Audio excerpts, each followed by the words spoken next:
Here in Nigeria, we know that a lot of persons are literate, but the literacy level is not to the point that we can say, yes, we have a nation of fully literate people. And we know the importance of education, what it does, because education empowers you to make informed decisions. It empowers you for a lot of things. And so we cannot underplay the importance of education. To look at this with us, we have Sam Oroji, who is Director, Research, Policy and Development, Femi Wash Limited, owners of Sook News, and of course, Wash Radio. Good morning, sir. Good morning. Thank you for having me. When we talk about literacy, what are the challenges that still exist to achieving a full literate nation?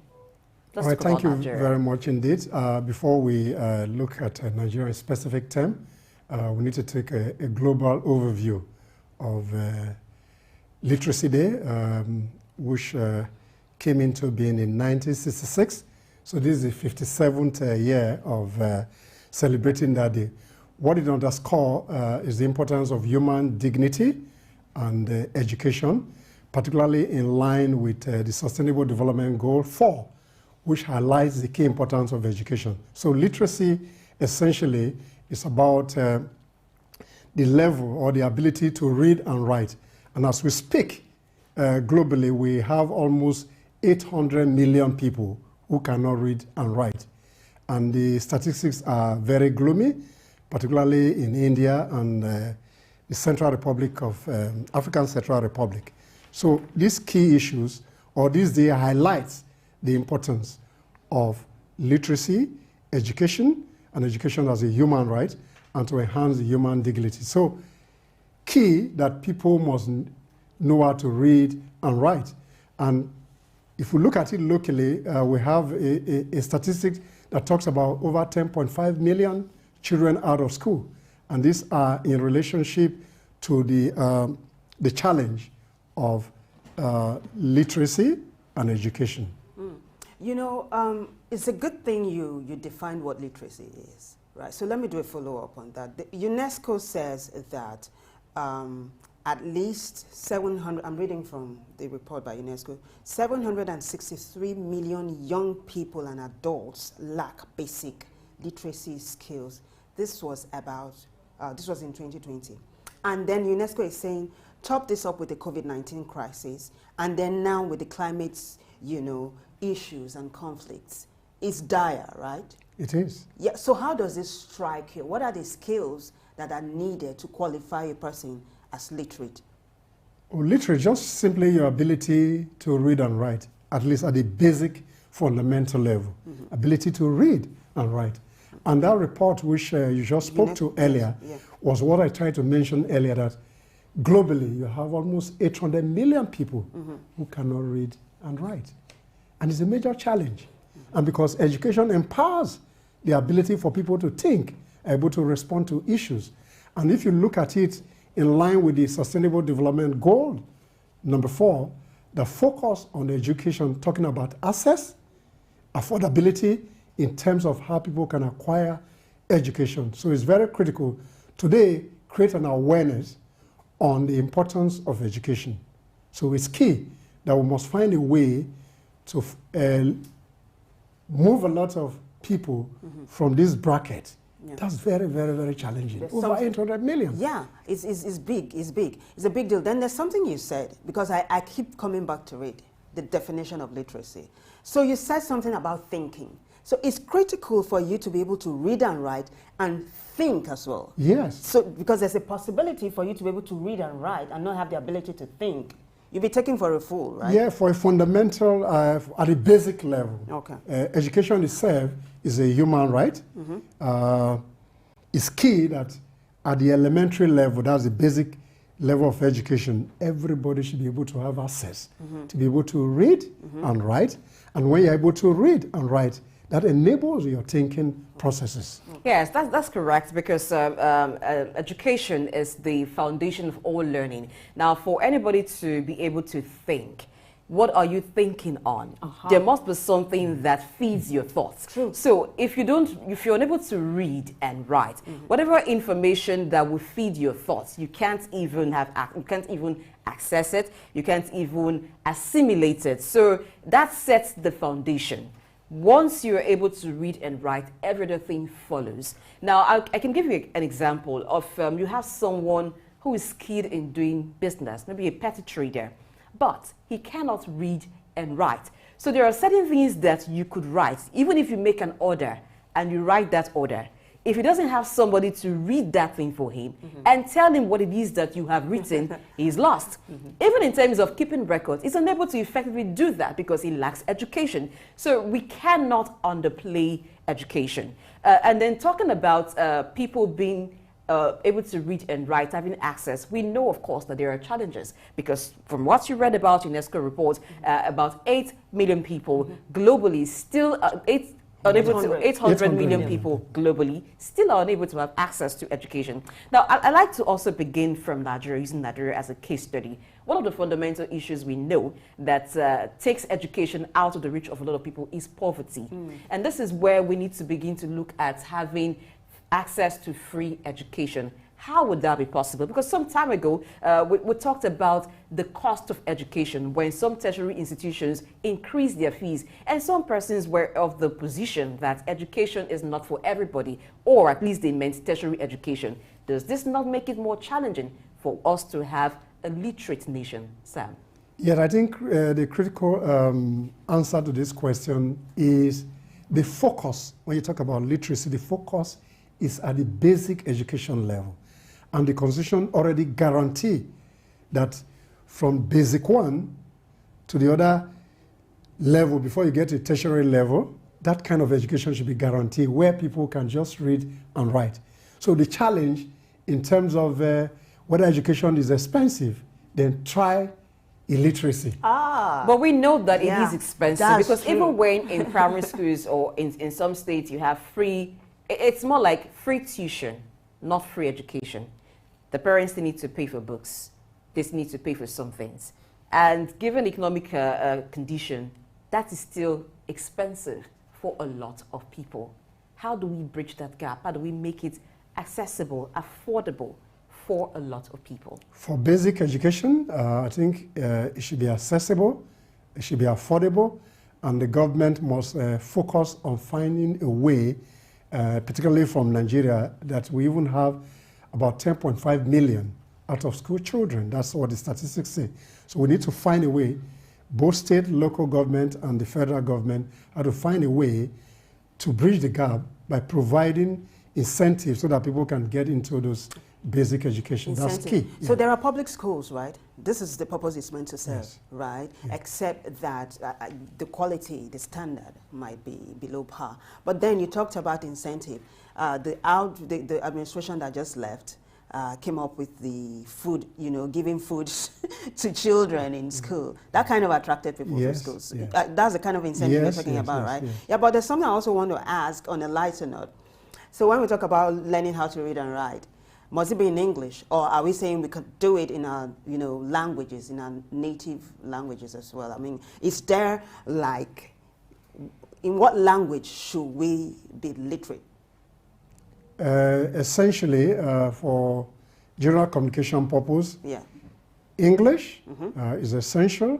Then we can move to developing some other languages. So to bridge that gap, particularly for those who don't have access at the basic level, is to improve on the adult education purposes where you have preparatory classes so that people can come and be trained to read and write. So that we enhance the level of literacy that the UNESCO talk about. Blessing, do you know how to read and write in your language? To an extent, and that's because our educational system has not explored that fully. True. Yeah, at the basic level, you're taught how to read and write in your local language, but that doesn't continue beyond the basic educational level, maybe primary schools. And it's not even consistent because not all schools do that. You find that more in public schools than you will find in private schools. So I think it's about time that we begin to restructure the way things are done. Now, English being the official language of Nigeria should not mean that books can't be written in languages in our mother tongue. It doesn't mean that concepts cannot be developed there. I think it would even make it easier for people to understand, because sometimes the problem is the English. You find somebody studying physics and is using a dictionary as well to understand certain things that are said in the physics textbook. So English is also part of the problem why we do not have some persons showing signs, or at least convincing signs, that they went through the 4 walls of an educational system. So if we can develop that, but it has to be a continuous process from the basic level up to the secondary level, up to the tertiary institution. And that's going to take a lot. Because who's going to do the translation? Ask me. That's a lot too. But let's look at gender inequality, the role it plays in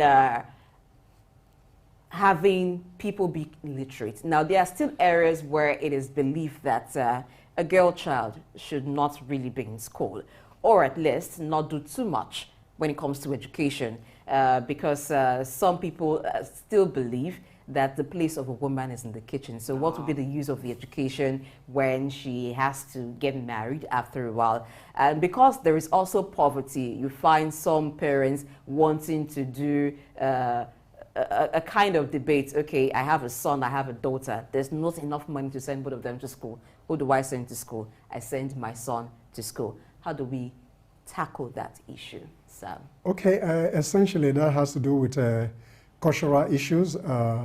We're in a patriarchal society where culture seems not to favor the female gender. But then that's on the one hand.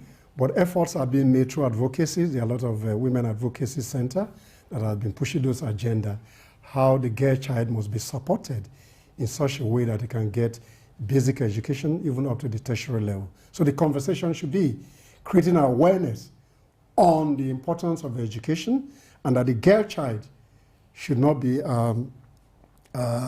taken out of scheme of things, and must make encouragement that education is a human right. There's a gender equality in relationship to education to enhance human dignity. So we must sustain the advocacy and the process to improve on how we can improve on girl child education, particularly at the primary school enrollment level. Okay, quickly, there's a particular set of people that we seem not to be focusing on when we talk about having access to education. Persons that are physically challenged. It's a lot dealing with some of those situations, particularly persons who may be visually impaired, because they go to a specialized school. They do not go to the normal, the regular schools that you find other persons go to. People with hearing impairment. So it's more expensive to fund their kind of schooling. In what way can we make it easy for them to have access to education? Again, the more fundamentally the challenge in that for special education, it's actually called special education. Challenge is culture again. Where people are physically challenged, people try to put them behind the door, and for cultural reasons. So the effort is that there are framework for specialized education. So people should assess those special needs education places by the federal, local government. They have all those in place. So that cultural inhibition that seems to put people behind the door because they are physically challenged must be removed. That veil must be removed so that we encourage people in that area so that they can have access to education. When schools are designed, they must take cognizance of those special needs so that we can pull them into the net to enhance literacy level and enhance education in general. I want to take us back to the question Blessing asked before the one she just asked. You know, so we are taking a step back. The thing about training a girl child. In the West, I don't think they have that problem. You know, about saying I would train my boy instead of my girl. I think it's something to do with mainly the African nation and all, which brings us to superstition. There's a saying that if you train a girl, you train a nation, right? Yes, indeed. Yeah. So if you train a girl, it brings enlightenment to not just the family, but the nation. So how well would you say Nigerians are doing in that aspect so far? I think there's a great improvement in that. Mm-hmm. But again, if you go to rural communities, such inhibitions are still there. So the level of awareness, which is education, this day, particularly today, which is World Literacy Day, is to create awareness, to highlight some of these challenges that inhibit the girl-child education. So the awareness must continue. Then we must encourage people to send the girl child to school. Like you said earlier, once you educate a girl, you educate a nation. So that's key. But the dynamics in terms of the girl child enrollment has improved in recent time. You know, it brings me to what Vivian mentioned earlier. When you talked about being literate could be seen as the ability to read and write, she talked about, what about the ability to think? So that brings us to quality education, the quality of our educational system. How can we reform our educational system so we're not just turning out people who, at the end of the day, all they can basically do is just mainly read and write? Yeah. Because we find a situation where people read just to pass exams. Now, after exams are over, you ask them that same thing. It's like they were never there. I think that should be when we talked about education. Someone here mentioned that a graduate of geography and regional planning was asked what is geography, and he could not answer.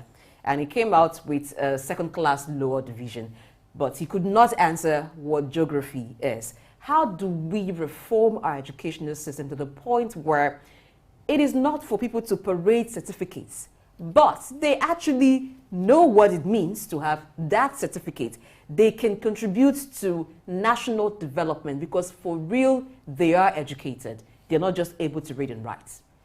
All right, thank you. I think essentially is we have to de-emphasize paper qualification as the basis of assessment in terms of how we can contribute to national development. That's on the one hand.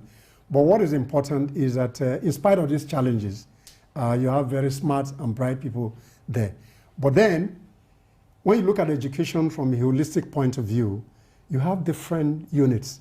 So maybe we should be emphasizing technical education in such a way that once you are not able to get into the polytechnic or the university, there are other channels of education that people can take advantage of. So the reform we are talking about is to balance the polytechnic education, university education at the tertiary level. Then you talk about basic technical education at the foundation. So everybody has a space to play. All right? So the reform in terms of quality, in terms of access, in terms of the curriculum, and in terms of which kind of education we should emphasize as a nation. Those policy framework are there, but then we must find a way to scale them up and let people not emphasize paper qualification as a basis of national development. Listen, I don't know if you remember in those days. See, I'm sounding old. Please, don't say those days. We have an elder in our presence. We can't be saying those days. We can't say those days. He's going to speak to this as well. Where you had technical colleges. Yes. Looks like they're dead. A lot of them are actually, except for a few. And I think that the plan that informed the setting up of technical college did not continue, because many of them have been converted to regular secondary schools with the normal curriculum that you will find schools have. And I think what also contributed to that was a kind of stigma associated with that, where some of them are seen as artisans and not actually educated people.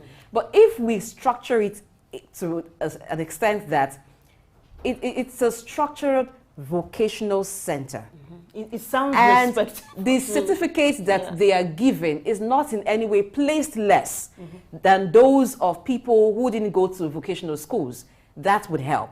And also, there are equipment. Those kind of schools demand special teachers. Do we still have those kind of special teachers? Because if you're doing vocational study, it is not for a teacher who teaches regular subjects to handle. There are special trainings for such things. So that's where government needs to have a plan like that. You have maybe for the teacher training college or for the institutions where you have the teachers trained, they have to be retrained on modern way of passing on those kind of knowledge. The equipment should be there. And then the regularization of the certificates. Because why would I want to go to school for the same number of years as you? I come up with a certificate and I'm placed lower than you simply because mine has to do with technical education. When I should even be celebrated because I can handle certain skills that will bring about development. I can produce things that you would even need. So these are some of the issues that have led to the death of technical colleges that we have. It's just like the HND, BSc dichotomy. Yes. Right? Do you want to speak to this technical college death? Did you know yeah, I think the vocational study centers are there.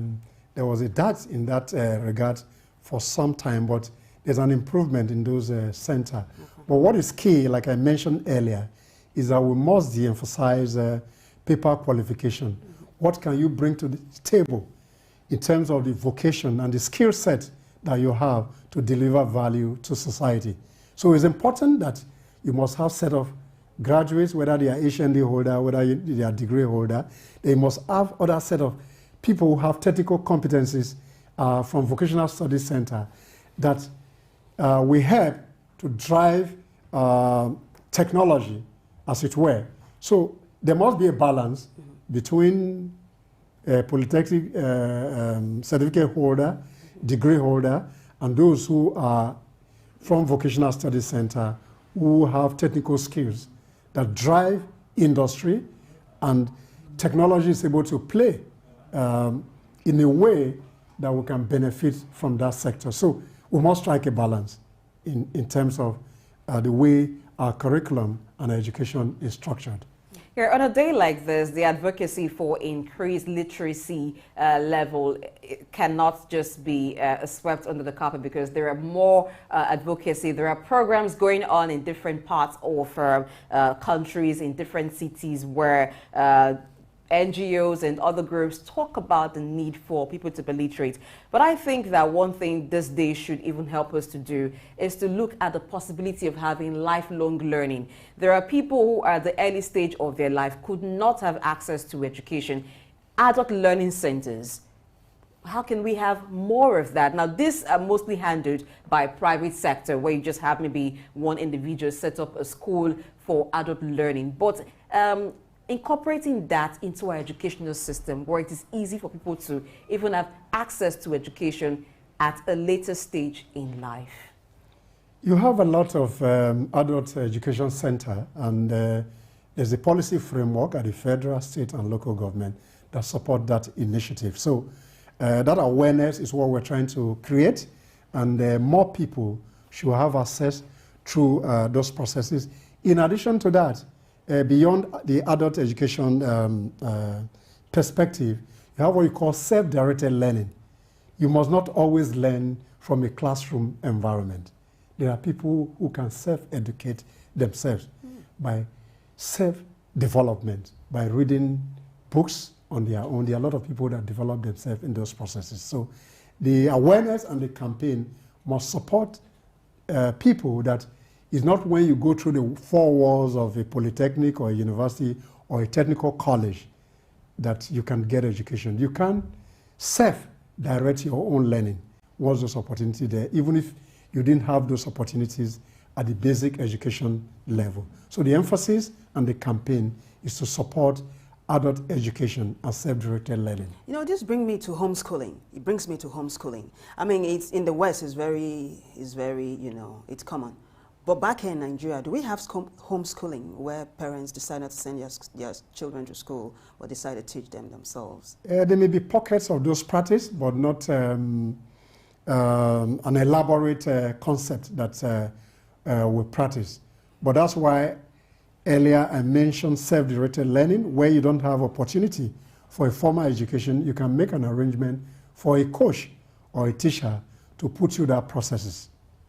Yeah, I know that there are different types of literacy, because gone are the times where people just think that being literate means that, oh, you can go to school and learn the regular subjects and then you come out of it. Now, when with the advent of computer science or computer studies, we began to see that there are different kinds of literacy, because even though you have a BSc at that time and someone asks, are you computer literate? You say no. So in that area, you are an illiterate.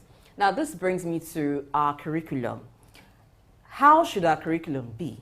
Now, we find that in schools, schools have different curriculum. If you go to the public school, they have a unified curriculum. If you go to different private school, from private school A and B, the curriculum differs. And these days, we're having international schools. And sometimes the way they are named suggests maybe a combination of different kinds of curriculum that may look like it's even going to confuse the students more. You have British, American, Nigerian International School. So at that point, I'm wondering, what is going to be taught there? Is it British curriculum, Nigerian curriculum, United States curriculum? You know, different kinds of international schools. How can we have a harmonized curriculum that teaches what, based on our need, teaches people to be able to provide solutions to our needs, rather than just for the sake of maybe having a kind of status? I went to British American school in Nigeria.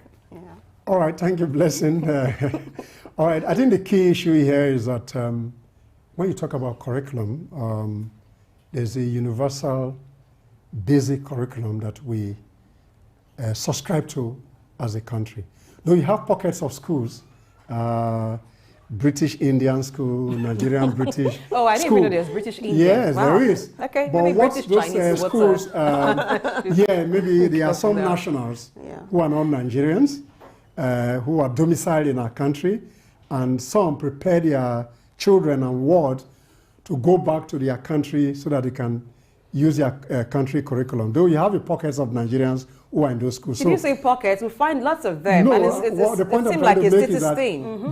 the curriculum that we have as a country is basic to every school, at the basic school, tertiary, and all that. Then you have these pockets of schools, Indian British school, Nigerian British school, whatever the name is called. What is key is that those curriculum have some semblance of the curriculum that is practiced in those countries. So they prepare some of those pupils or students in those schools for the British curriculum for advanced level certificate.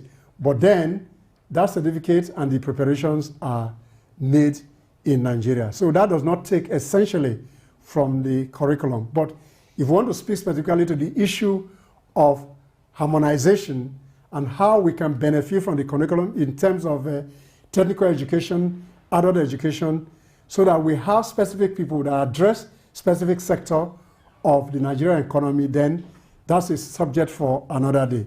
So we need to improve on technical education, vocational study, then strengthen the curriculum in line with industry practice. So the point I can get from that question is that universities must relate with industry, what you call the Turn and Gun initiative, where courses are designed in line with what the industry require to boost national productivity. So those are the conversations that we should be having. To what extent can we tinker with some of those traditional courses that are not relevant to industry at this particular point in time? How do we scale up technology to enhance learning, particularly on the undergraduate, at the postgraduate level, even at the PhD level?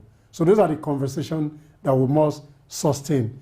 Technology is a driver. So how do we harmonize technology into learning? How do we look at critical sector within the economy and the university designed courses? Okay, talking about solid mineral. So are we still talking about the elementary seismic studies? What are the new trends in those industries? So we're able to respond and remain relevant with global best practices. You know, talking about relevance, let me take us back to one of the questions Blessings asked earlier. Was it a statement you made? She talked about the different types of literacy. Yes. Right? So you have cultural literacy, you have financial literacy, you have digital literacy. Now this is a privileged information. I witnessed you receiving digital training yesterday. Right? Right? Am I right? Yeah. So it's essential in this age for us to be digitally literate. Yes. Do you want to speak to that a little bit? Oh yes, there are all kinds of literacy. When you talk about financial literacy, digital literacy, even leadership, you have to be literate in those areas. So we're talking foundationally at about the knowledge level. That's what you call CAS, knowledge, attitude, and skill.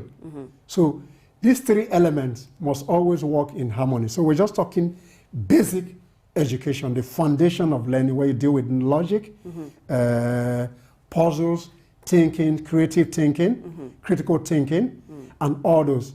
Then in addition to that, you must, even when you have a foundation subject knowledge in a critical area, but then you may not really be literate even with that knowledge that you have. So you need to upscale your skill and attitude set to be able to navigate that your knowledge space so that you become more useful to yourself first and foremost, to your immediate community, and to the larger society. So the literacies are still part of the learning ecosystem that we must sustain over a period of time. Yeah, but how well do you think Nigeria is harnessing digital literacy at the most basic level? I mean, every child has most children I see these days have a mobile phone. If you talk about digital literacy, I think the prospects are very high, and at the basic level, I think is a key element. So there's no way you can even progress without being digitally literate. So at the foundational level, the IT skill set of those basic people is far even greater than some of us at this age. So it's something that we must encourage, and I think even as a country, we're not doing too badly. We have a lot of people in the IT space that are breaking records all over the world. So I think we're talking doing well about records. Some girls from Federal Girls College in Ogun State broke the record of actually designing a robot. Yeah, and that happened sometime last month. So yes, we're not doing badly, but we can do even better.